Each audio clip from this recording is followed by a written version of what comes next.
우리 좌우에 계신 분들과 한번 이렇게 한번 인사해 봤으면 좋겠습니다. 온유합시다. 네. 자, 한 번 더 인사해 볼까요? 온유합시다. 온유합시다. 네, 네, 감사합니다. 네. 온유교구 이제 무별 모임 첫 모임에 오신 여러분을 진심으로 환영하고 축복합니다. 우리 아이들이 이렇게 많이 올 줄 몰랐어요. 예, 우리 친구들 오늘은 엄마 아빠 위해서 말씀을 준비해서 미안한데 다음에는 우리 친구들 위해서 말씀을 준비해 줄게요. 알았죠? 네. 그래서 오늘은 여러분들과 함께 첫 모임이어서 저도 또 걱정과 또 여러 가지 두려움도 있고 또 기대하는 마음, 하여튼 오만 감정과 기분이 오가면서 오늘 또 예배를 좀 준비를 해봤습니다. 처음 온유교구를 제가 맡게 되었다는 이 소식을 들었을 때 두려움과 걱정이 많이 몰려왔었습니다. 여러분들에게도 굉장히 큰 변화였겠지만 저뿐만 아니라 교육자들에게도 굉장히 큰 변화였거든요. 그래서 고민도 하고 기도도 하면서 하나의 문장처럼 저희 뇌리 속에 떠올랐던 것이 오늘 본문의 설교 제목, 온유합시다. 온유합시다 였습니다. 우리 앞에 주어진 새로운 변화 앞에서 우리가 또한 어떻게 이 변화들을 맞이해야 할 것인가에 대해서 함께 고민하고 또 생각해보는 시간 되었으면 좋겠습니다. 그래서 이 온유라는 성품은 네, 예수님께서 지니셨던 성품 중에 하나죠. 그리고 날마다 새로워져 가는 것이 또한 우리 성도에 마땅한 삶이지 않나 생각되는데요. 말씀을 통해서 우리 마음을 새롭게 하는 시간이 되기를 원합니다. 우리 친구들을 고려해서 오늘 설교는 굉장히 좀 짧게 마무리하도록 하겠습니다. 네. 자, 오늘 본문 말씀 보시면 하나님을 따라 의와 진리의 거룩함으로 지으심을 받은 새 사람을 입으라라고 이야기하고 있어요. 자, 이 한 구절의 이 문장을 보면 어떻죠? 새 사람으로 새 사람이 되라라는 느낌처럼 보여집니다. 그런데 여기 보면 하나님을 따라, 이것은 이제 하나님의 형상을 따라 하나님의 성품을 따라를 의미합니다. 하나님을 따라서 이 의는 뭐냐면요, 원어적인 그 원어를 살펴보면 디카이오수네라고 해가지고 칭의를 말합니다. 칭의는 여러분도 들어보셨을 겁니다. 법정적인 의미거든요. 하나님의 법정에서 선언하셨다는 거예요. 어떤 선언이요? 우리는 죄인이지만 의롭다 여김을 받은 자로 하나님께서 선언하셨다는 거예요. 그러니까 하나님의 선언이기 때문에 이것은 바꿀 수 없는 완전하고도 또 영원한 어떤 결과겠죠. 그래서 하나님의 형상을 따라서 칭의, 우리를 의롭다 칭하시고, 그 다음에 진리의 거룩함은요, 진리 대신 그 예수 그리스도에 관한 복음을 의미합니다. 그 예수의 복음으로 거룩해졌다는 거예요. 그럼 지금까지 한번 문장을 한번 이어보면 하나님의 형상과 하나님의 성품을 따라서 우리를 의롭다 칭하시고 그 예수 그리스도의 그 복음을 통해서 우리를 거룩한 존재로 뭐 했다고요? 지으셨다고요. 새롭게 만드셨다고요. 이걸 조금 어려운 말로 중생이라고 하죠. 거듭나게 하자는 겁니다. 지으심을 받은 새 사람으로 우리가 살아가라고 지금 이야기를 하고 있다라는 거죠. 우리가 읽진 않았지만 에베소서 2장 1절 말씀, 여러분 잘 아는 말씀이죠. 허물과 죄로 죽었던 우리를 살리셨다라고 얘기하고 있어요. 그 2장 8절은 뭐라고 얘기하죠? 은혜에 의하여 믿음으로 말미암아 구원을 받았고 그것이 하나님의 선물이라고 얘기합니다. 또한 로마서 5장 8절은 이렇게 이야기합니다. 자막을 한번 띄워주시겠어요? 우리 같이 한번 읽어볼까요? 시작. 우리가 아직 죄인 되었을 때에 그리스도께서 우리를 위하여 죽으심으로 하나님께서 우리에 대한 자기의 사랑을 확증하셨느니라. 아멘. 자, 우리가 구원을 얻기 위해서, 우리가 의로워지기 위해서 우리가 행한 것이 무엇이죠? 아무것도 없어요. 다 하나님께서 행하셨고요, 또 그 행하실 뿐만 아니라 그 모든 것들을 이루어 가신다라고 말씀하고 있다라는 겁니다. 그럼 새 사람을 입으라는 것은 무엇일까요? 이미 하나님께서 우리를 새롭게 지으셨는데 새 사람을 입으라는 것은 뭘까요? 우리를 새롭게 만들어 놓았으니, 그 우리의 신분과 존재를 바꿔 놓았으니 그 존재의 정체성을 가지고 뭐 하라고요? 살아가라고요. 그렇게 살아가면 된다고 이야기를 하고 있는 것입니다. 그래서 새로운 존재가 되라가 아니라 새로워져라가 아니고요, 너희가 이미 새로워졌으니 그 존재에 합당한 삶으로 나아갈 것을 이야기하고 있다는 겁니다. 그래서 과거에는 죄를 지을 수밖에 없었어요, 우리는요. 하지만 이제는 어떻게 되죠? 죄와 싸워서 이길 수 있는 존재로 우리를 바꿔놓으셨다라고요. 근데 우리에게는 능력이 없어요. 거듭났고 구원을 받았다고 하지만 여전히 나의 모습을 보면 어떻죠? 너무나 초라합니다. 저도 목사지만요, 아들 셋을 키우고 있거든요. 예. 요즘 좀 제가 좀 짜증을 많이 내요. 화도 많이 나고. 예. 그럴 때가 있어요.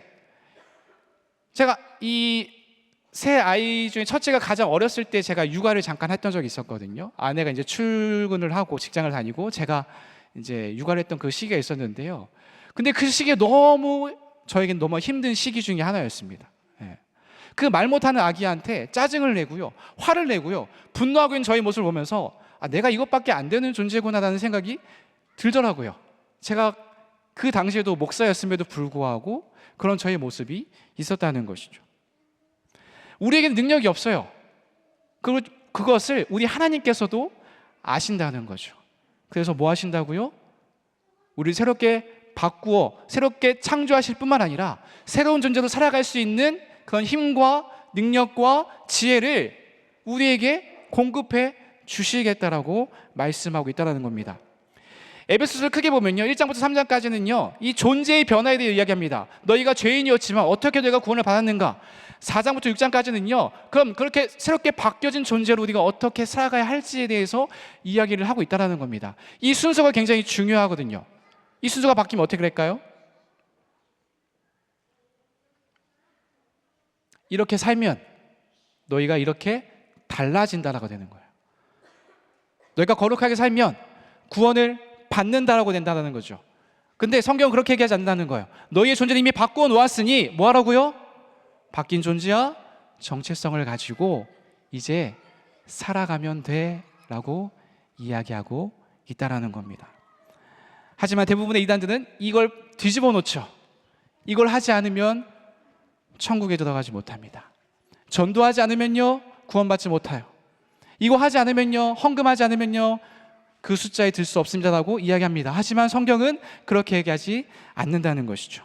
우리가 믿는 하나님은요 새 사람으로 살아갈 수 있는 존재로 너희의 신분과 존재를 바꾸어 놓았으니 너를 도울 테니 내가 신분에 걸맞은 존재로 살아가기를 힘써라, 애쓰지 않겠니? 라고 이야기하고 있다는 것이죠. 여러분, 출애굽기를 보시면 여러분 다 잘 아시듯이 400년 동안 노예 생활을 했어요. 그러다가 한순간에 자유를 맛습니다. 그때 이스라엘 백성들은 어떻게 하죠? 그 자유함을 가지고 어떻게 살아갈지 몰라요.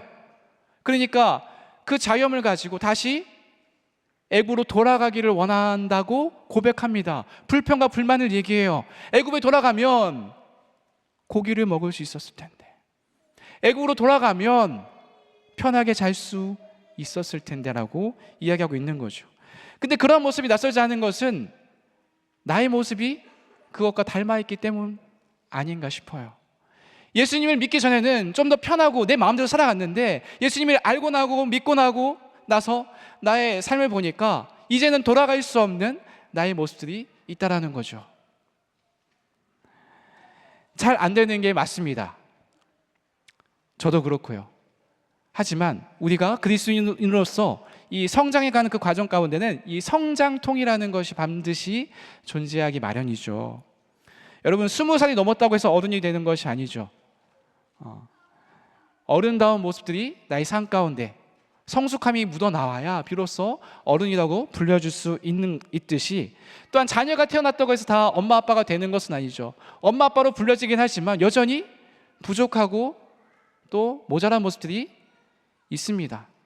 아이들과 씨름하고 때로는 분노하고 짜증도 내면서 그렇게 하루하루 살다 보니까 조금씩 엄마다워져 가고 조금씩 저도 아빠다워져 가는 제 모습을 보게 되는 것이죠. 그리스도인은 어떨까요? 예수님을 만나고 나서, 영접하고 나서 그리스도인이라고 바로 부르기도 하지만 우리는 점점 그리스도인다워져 가는 그 과정들이 존재하죠. 하지만 그 과정 가운데는 성장의 통증들, 성장통이 있다라는 겁니다. 이곳에 계신 상당수 우리 성도님들은 한때는 열정적으로 또 하나님이면 충분하다고 고백했던 그런 순간들이 있으실 겁니다. 언제인지 모르지만 먹고 사는 문제들, 그리고 자녀들을 키우고 양육하면서 점차 삶의 무거운 짐들에 의해서 하나님으로부터 멀어짐을 느꼈던 지점들이 있을 것입니다. 그래서 어느샌가 지금의 삶의 모습이 익숙해져서 뭔가 새로운 것들을 추진하고 새로운 변화를 맞이하는 것이 때로는 어색하기도 하지 않나 생각됩니다. 두려움이 찾아오기도 하죠. 저도 그랬거든요.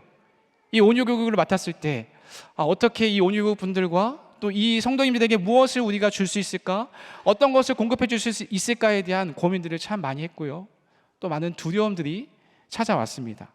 그런데 그럴 때 우리에게 하나님께서 주시는 말씀들이 있죠.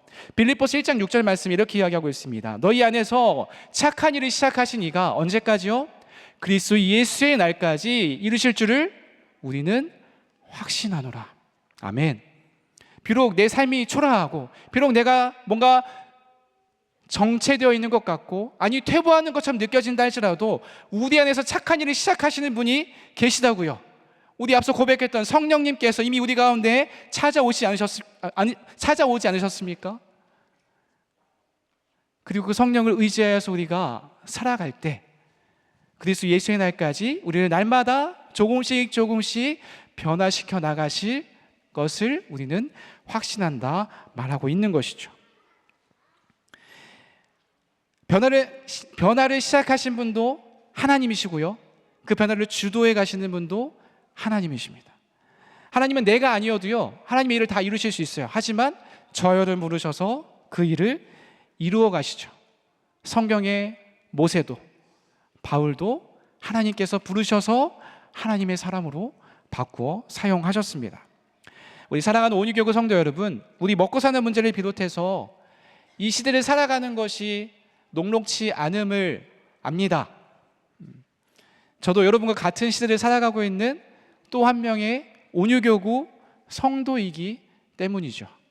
그래서 두려움도 있지만 한편으로 기대가 되는 것은 저와 같은 시대를 살아가고 있는 같은 세대의 성도로서 우리가 어떻게 하나님의 나라를 꿈꾸며 하루하루 살아낼 것인가를 고민하며 함께 지어져가는 공동체를 꿈꾸면 되지 않을까 하는 소망을 가져보게 됩니다. 우리 말씀을 마무리하면요, 하나님의 다스림을 받으며 살아가는 저와 여러분을 통해서 내가 속해 있는 가정들, 또한 나와 연결되어 있는 이웃들, 또 우리 가정에 주신 우리의 자녀들과 함께 또 나를 통해서 선한 영향력을 또한 흘려보낼 수 있는 자로 저와 여러분을 부르셨음을 우리가 믿고 나아가기를 소망합니다. 현실은 녹록치 않지만요, 우리가 포기하지 않으면요 반드시 이루신다라고 하나님은 말씀하세요. 우리 갈라디아서 6장 9절 말씀에 이런 말씀이 있습니다. 우리 같이 한번 읽어볼까요? 시작. 우리가 선을 행하되 낙심하지 말지니 포기하지 아니하면 때가 이름에 거두리라. 아멘. 우리가 믿는 하나님은요 결코 실수하지 아니하시고요 약속하신 것을 반드시 이루시는 하나님이심을 믿습니다. 지금은 비록 내 삶 때문에, 비록 자녀를 양육하면서 먹고 사는 문제 때문에 힘들고 치인다 할지라도요 하나님께서는 결코 저와 여러분을, 또 저와 여러분의 가정 가운데 보내주신 우리 자녀분들을요 포기하지 않으심을 믿고 나아갈 수 있기를 소망합니다.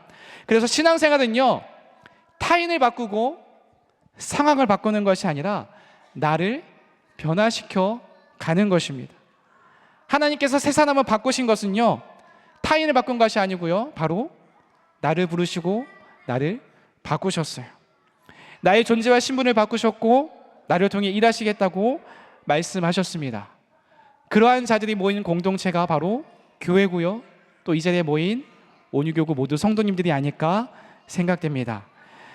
각자 도생을 말하는 시대에 교회, 공동체가 필요한가라는 물음에 그러한 도전에 저와 여러분의 삶의 모양과 모습을 통해서 어떻게 살아가는 것이 정답인지는 잘 모르지만 이렇게 살아가는 것이 내 안에 계신 성령님의 인도하심을 따라 살아가는 것이라고 말해주고 또 우리 자녀 세대들에게도 이것이 내가 믿는, 엄마 아빠가 믿는 하나님 나라의 세계라고 이야기해 줄 수 있는 저와 여러분이 되기를 소망합니다.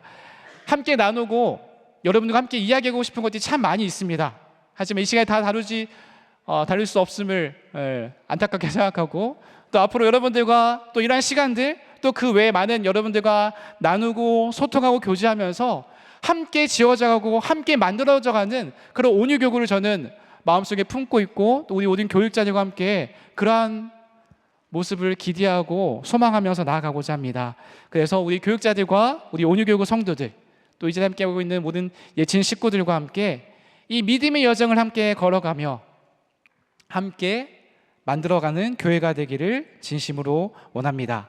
그래서 함께 모였을 때 우리가 예배하고요, 또 각자의 삶의 자유로 우리가 나아가는 이들을 축복해주고 또 파송해주고 응원해주면서, 그리고 다시 모였을 때는요 서로를 격려해주고 또 위로해주고 보듬어주면서 잘하고 있다고 서로를 지지해주고 응원해줄 수 있는 그런 믿음의 공동체를 함께 만들어가기를 소망합니다. 그래서 주님의 몸된 교회로 우리 든든하게 세워져가며 새로운 존재답게 함께 살아가고 살아내기를 소망하고 다짐할 수 있는 우리 모든 온유교구 성도님들이 되시기를 주님의 이름으로 간절히 축원드립니다. 아멘.